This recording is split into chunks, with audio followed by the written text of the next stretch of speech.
Sir నమస్కారం sir. నమస్తే. Sir release date కూడా ఏమన్నా ప్రాబ్లమా సార్? జనవరి 10 అంటే అందరూ ఊరెళ్ళే ఆహ్, మూడ్‌లో మూడ్‌లో ఉంటారు. ఉన్నారు. వాళ్ళంతా ఊరెళ్ళాక చూసుకుందాంలే అన్న ఒక ఇదిలో ఉంటారు. మళ్ళీ జనవరి 10 సార్ చాలా మంది ఇప్పుడు అజ్ఞాతవాస్‌తో కంపేర్ చేస్తున్నారు. అది కూడా జనవరి 10 అంటే జనవరి 10 అనేది మెగా ఫ్యాన్స్‌కి అసలు కలిసి రావట్లేదని కూడా మాట్లాడుతున్నారు. సో, ఆ సెంటిమెంట్ కూడా అంటే 11 తారీఖు నుంచి మూవ్‌మెంట్ ఉంది. హ్మ్.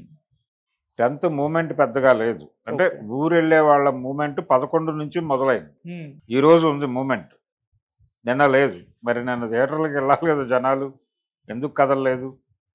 అంటే బస్ బుకింగ్‌ల వ్యవహారం చూస్తే 11 తారీఖు నుంచి హడావిడి ఉంది. ఓకే. 11 ఎర్లీ మార్నింగ్ నుంచి ఉంది. 10 తారీఖు ప్లెజెంట్‌గానే ఉంది వాతావరణం. మరి ఆ హ్మ్. ప్లెజెంట్‌గా ఉన్న వాతావరణంలో కూడా థియేటర్లు ఖాళీగా ఉన్నాయి. ఏది మార్నింగ్ బెనిఫిట్ షోస్‌కి హడావిడిగా రెడ్ కలర్ కనిపించినప్పటికీ థియేటర్లలో ఖాళీలున్నాయి. మరి ఏమైంది పరిస్థితి అనేది చెక్ చేసుకోవాలి. హ్మ్. వీళ్ళందరూ ఊరు వెళ్ళిన తర్వాత అక్కడ సినిమా చూస్తారేమో, అందుకోసం హోల్డ్ అయ్యారా అనేది అనుకుంటే అది కూడా రేపు ఎల్లుండుల్లో ఓపెన్ అయిపోవాలక్కడ. హ్మ్. అంటే దాదాపు 12, 13 తారీఖు నుంచి స్థిరీకరణ మొదలవుతుంది. 13, 14, 15 3 రోజులు హడావిడి నడవాలి. ఆ 3 రోజులు నిజంగా హడావిడి నడిస్తే గేమ్ చేంజర్‌కి ఏదైనా బెటర్ ఉంటుంది. లేదు అంటే గనక ఇదే పరిస్థితి కొనసాగితే మాత్రం ఆ సినిమాని బయ్యర్ల పరిస్థితి ఏమిటి అనేది ఎవరికి వాళ్ళు చెక్ చేసుకోవాల్సిన పరిస్థితి. ఓకే. భారీ ధరలకైతే ఇచ్చారు సినిమాని. అయితే డెఫినెట్‌గా వివాదాస్పదం కాకుండా చూసుకునే ప్రయత్నం మొదలుపెట్టినట్టున్నాడు ఆల్రెడీ 'దిల్ రాజు' గారు.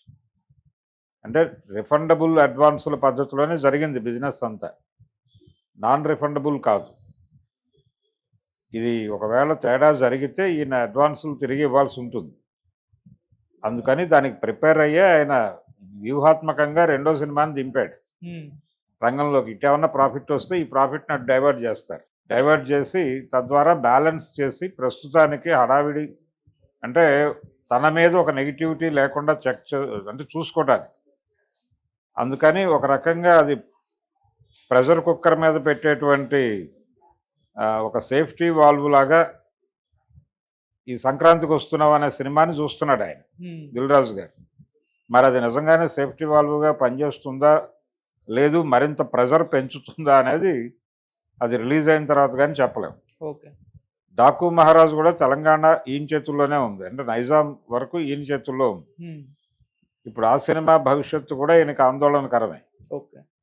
ఈ 3 సినిమాల మీద బయ్యర్స్ కొంత మేరకు సేఫ్ అయ్యేటువంటి అవకాశం ఉంటే హ్మ్. తను బయటపడతాడు. 3 సినిమాలకి ఇదే పరిస్థితి కొనసాగితే మాత్రం 'దిల్ రాజు' క్రైసిస్‌లోకెళ్ళే ప్రమాదం ఉంది. అండ్ సార్ మొదటి రోజు కలెక్షన్స్ 186 అని చెప్పేసి అఫీషియల్‌గా అనౌన్స్ చేశారు. కాకపోతే ఇది ఎవరు కూడా సోషల్ మీడియాలో చూస్తుంటే సార్ ట్రోల్ చేస్తున్నారు. నమ్మలేని స్థితిలో ఉన్నారు. 186 అంటే 'దేవర' సినిమా 171 దాన్ని క్రాస్ చేసింది. అది 3 రోజుల ముందే బుకింగ్స్ అయిపోయాయి. అసలు టికెట్ దొరకలేని పరిస్థితి ఉన్న 'దేవర' సినిమాకే 171 వచ్చాయి. ఇప్పటికి కూడా గ్రీన్ కలర్‌లో ఉన్న 'గేమ్ చేంజర్‌కి' ఇన్ని కోట్స్ ఎలా వచ్చాయని చెప్పి సర్ప్రైజ్ వ్యక్తం చేస్తున్నారు సార్ సోషల్ మీడియాలో. మరి ఎందుకు ఈ అంటే విధంగా ఈ పోస్టర్స్ సర్ప్రైజు ఇవి బయటకి అధికారికంగా చెప్తున్నటువంటి ఫిగర్స్ కరెక్టా అనే విషయం మీద చర్చ ఉంది. ఓకే. దీనికే కాదు 'పుష్పకి' వాళ్ళు వేస్తున్నటువంటి నంబర్స్ మీద కూడా అనేక సందేహాలున్నాయి హ్మ్. ప్రపంచానికి. నిజంగానే అది అన్ని వేల కోట్లు కలెక్ట్ చేసిందా?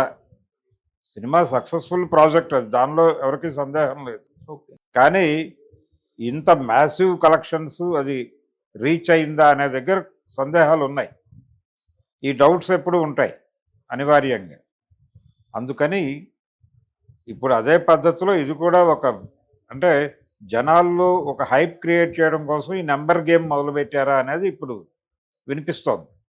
థియేటర్లలో జనం కనిపించట్లేదు కానీ బయట నంబర్ కనిపిస్తోంది. ఈ కనిపిస్తున్న నంబర్‌కి థియేటర్‌లో ఉన్న జనాలకి పొంతన కుదరటం లేదు. సో, థియేటర్‌లో గ్యాప్స్ చూసిన వాడికి ఈ నంబరు అసహజము అని అనిపిస్తోంది. అనిపించిన మాటను ఓపెన్‌గా మాట్లాడుతున్నారు. దాంతో ఇప్పుడు ఈ నంబర్ గేమ్ ఏమిటి గొడవ? ఇప్పుడు వీళ్ళు రేపు పొద్దున ఇప్పుడు ఇందాక నేను చెప్పినటువంటి 350 అనే ఫిగర్ కూడా సర్క్యులేట్ అవుతోంది. హ్మ్. వాళ్ళైతే గౌరవప్రదంగా 176 దగ్గర ఆగారు. 350 అనే ఫిగర్ కనిపిస్తోంది బయట చాలా చోట్ల. కానీ ఒరిజినల్‌గా బాక్స్ ఆఫీస్ దీని దగ్గర చూస్తే 40 దగ్గర ఆగినట్టుగా కనిపిస్తోంది. అవును. మరి 40 కోట్లెక్కడా? ఈ 176 కోట్లెక్కడా? ఈ 186 350 కోట్లెక్కడా అనేది అంటే చాలా గ్యాప్స్ ఉన్నాయి మధ్యలో. అవును. వరల్డ్ వైడ్ అయినప్పటికీ ఆ పరిస్థితి లేదు. ఎంత లాగినా హ్మ్. ఇంకొక 10 నుంచి 15 కోట్లు యాడ్ అవుతుంది తప్ప అంతకు మించి ఏం కనిపించట్లేదు అనేది థియేటర్ల దగ్గర వినిపిస్తున్నటువంటి మాట. అవును. కానీ సోషల్ మీడియాలో రకరకాల ఫిగర్స్ అయితే సర్క్యులేట్ అవుతున్నాయి. హ్మ్.